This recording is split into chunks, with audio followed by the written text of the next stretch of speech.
5 நிமிடத்தில் சூப்பரான முட்டை பொரியல். முட்டை பொரியலை செஞ்சு களிக்கு வச்சு சாப்பிட்டா பாப்பாப்பா.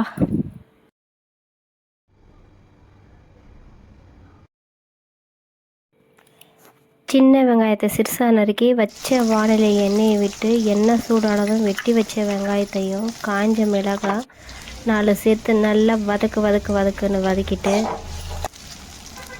சிறிது மஞ்சள் தூள் காய்ந்த மிளகாய் சேர்த்து வதக்கிட்டு தண்ணீர் சிறிதளவு விட்டு ஒரு கொதி வந்ததும் உடைத்து வச்ச முட்டையை ஊற்றி இப்படி ஒரு பெரட்டு அப்படி ஒரு பெரட்டுன்னு பெரட்டி எடுத்தா ஒரு சூப்பரான முட்டை பொரியலுங்க.